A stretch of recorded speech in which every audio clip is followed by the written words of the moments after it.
अगली जो शॉर्टकट की है वो है control plus H. Control plus H ये क्या करती है, अगर अपन को कोई पर्टिकुलर वर्ड या लाइन किसी दूसरे वर्ड या लाइन से रिप्लेस करना है तो अपन इस कंट्रोल की का उपयोग करके अपने पूरे डॉक्यूमेंट में आसानी से कर सकते हैं। जैसे मैं एक उदाहरण देता हूं कि आपने कोई डॉक्यूमेंट बनाया, उसमें आपने प्रिंसिपल की स्पेलिंग गलत लिख दी, PRINCIPAL ये होता है प्रिंसिपल की स्पेलिंग, और आपने लिख दी PRINCIPLE जिसका मतलब होता है सिद्धांत, और एक प्रिंसिपल होता है प्राचार्य। और आपने 500 पेज का डॉक्यूमेंट बनाया है, तो 500 पेज के डॉक्यूमेंट में उस चीज को ढूंढना बहुत ही मुश्किल है, तो अपन क्या करेंगे, रिप्लेस कर देंगे उस प्रिंसिपल की स्पेलिंग को और दूसरे प्रिंसिपल की स्पेलिंग से अपन उसको रिप्लेस कर देंगे, क्योंकि स्पेलिंग और ग्रामर चेक में भी उसको अपन पकड़ नहीं सकते, क्योंकि वो दोनों ही मीनिंगफुल स्पेलिंग से गलत नहीं है। पर अपन अपने डॉक्यूमेंट को जो बना रहे हैं वो अपन प्राचार्य के लिए बना रहे हैं और उसका मतलब होता है सिद्धांत, तो ये दोनों ही चीजें यहाँ पे दिक्कत करती हैं। तो कंट्रोल प्लस एच की सहायता से अपन अपनी कोई वर्ड या लाइन को रिप्लेस कर सकते हैं, चाहे वो अपन ने 10 बार यूज की हो, चाहे वो अपन ने 100 बार यूज की हो। तो कंट्रोल प्लस एच जो की है उससे अपन रिप्लेस कर सकते हैं। अगली जो अपनी शॉर्टकट की है कंट्रोल प्लस आई, ये जो शॉर्टकट की है वो अपने लाइन को, पैराग्राफ को या वर्ड को इटैलिक व्यू प्रदान करती है। इटैलिक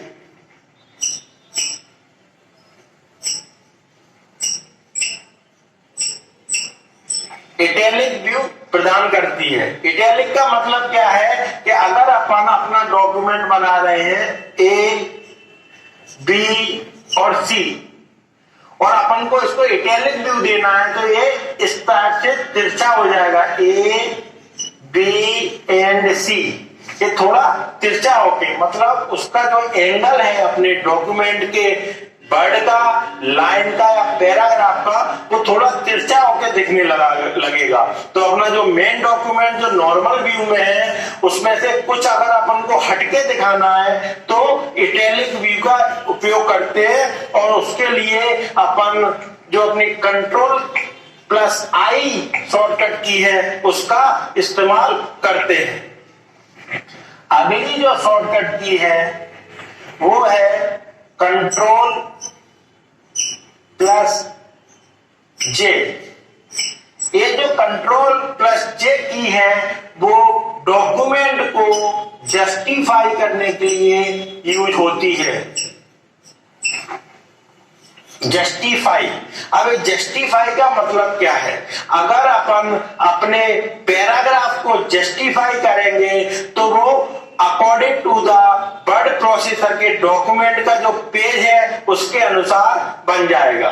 जैसे यहाँ पे अपन एक एग्जांपल लेते हैं, यहाँ पे अपन एक डॉक्यूमेंट बना रहे हैं और अपन ने यहाँ पे लिखा ये पहली लाइन है, ये दूसरी लाइन है और ये तीसरी लाइन है, तो ये थोड़ा भद्दा टाइप का लगता है। अगर अपन इस पैराग्राफ को जस्टिफाई कर दें तो वो अपन को कुछ इस तरह से दिखने लगेगा।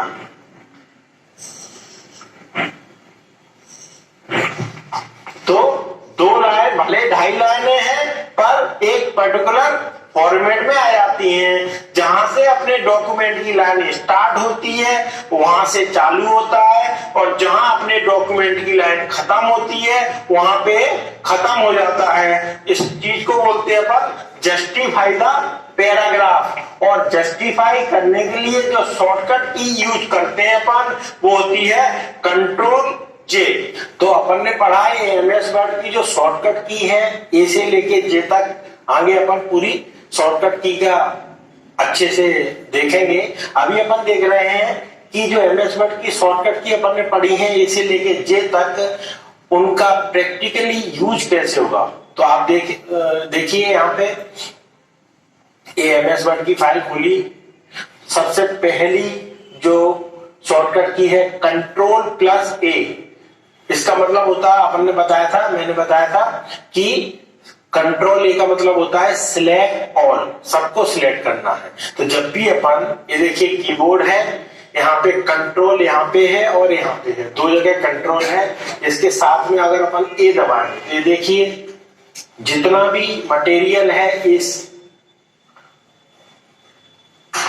वर्ड की फाइल में, देखिए मैं नीचे कर रहा हूं तो सब कुछ, ये देखिए सब कुछ एक बार में सिलेक्ट करने के लिए Ctrl+A, ठीक है। सारी चीजें आपकी वर्ड या डॉक्यूमेंट की जितनी बड़ी फाइल है, अगर अपन एक्सेल की बात करें तो एक्सेल की जितनी बड़ी फाइल है Ctrl+A करेंगे, मतलब पूरी की पूरी word document seat, word processor की डॉक्यूमेंट सीट या एक्सेल की जो सीट है वो पूरी कॉपी करने के लिए, एक साथ सिलेक्ट करने के लिए अपन करेंगे Ctrl+A का यूज। तो अपन उसको कॉपी कर सकते हैं आसानी से। Ctrl+B ये बोल्ड करने के लिए, जैसे अपने नॉर्मल लिखा हुआ है, इसको अगर अपन को बोल्ड करना है तो Ctrl+B का यूज करते हैं। कंट्रोल और बी, यहाँ पे Ctrl+B का यूज करते हैं। देखिए बोल्ड हो गया। अगर इसको नॉर्मल देखेंगे ये नॉर्मल है, और इसको बोल्ड करना है तो ये बोल्ड हो गया, ठीक है। तो ये बोल्ड करने के लिए Ctrl+B का यूज करते हैं। फिर आई Ctrl+C। Ctrl+C का मतलब होता है कॉपी। जैसे अपन ने इसको बोल्ड करके Ctrl+C दबाया, यहां पे Ctrl+C है, Ctrl+C, ठीक है। अब इसके बाद अपन अगर पेस्ट करेंगे कुछ भी, ये देखिए पेस्ट का ऑप्शन आता है, पेस्ट। तो जितनी बार पेस्ट करेंगे अपन, उतनी बार जो अपन ने कॉपी किया है मटेरियल वही रहेगा, जब तक कि या तो आप फाइल को बंद न कर दे सेव करके, या तो फिर आप कोई दूसरा कंटेंट कॉपी न कर लें, तब तक यही कॉपी, जो कॉपी किया है वही पेस्ट कर सकते हैं। फिर आया अगला Ctrl+D। इसका मतलब होता है डिफॉल्ट फॉन्ट।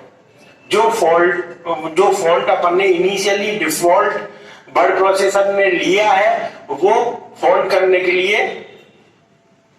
Ctrl+D का यूज करते हैं। ये देखिए डिफॉल्ट फॉन्ट का ये ऑप्शन आ गया है, इसमें अगर अपन डिफॉल्ट सेट कर देंगे तो फॉन्ट डिफॉल्ट हो जाएगा। तो Ctrl+D का मतलब होता है फॉन्ट, जो पहले से फॉन्ट है उसको अपन को सिलेक्ट करने के लिए Ctrl+D का यूज होता है। उसके बाद है Ctrl+E। Ctrl+E का मतलब है सेंटर अलाइनमेंट। जैसे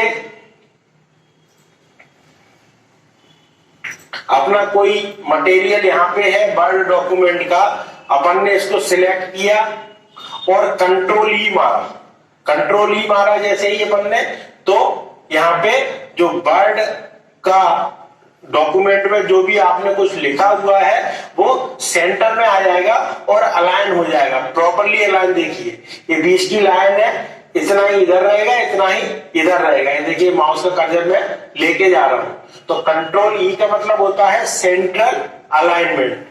Ctrl+F का मतलब होता है फाइंड आउट। देखिए मैं इसके दूसरे पेज पे जा रहा हूं, ये देखिए दूसरे पेज पे गया, और दूसरे पेज पे आप देखिए सपोज अपन को ये 15+15 ये जो लिखा हुआ है ये फाइंड आउट करना है, ठीक है। तो फाइंड आउट करना, भले अपन यहां पे हो तो अपन क्या दबाएंगे Ctrl+F। Ctrl+F दबाया और अपन ने 15+15 लिख दिया, 15+15, और इसको फाइंड आउट किया। हो सकता है अपन ने सही से कॉपी नहीं किया हो।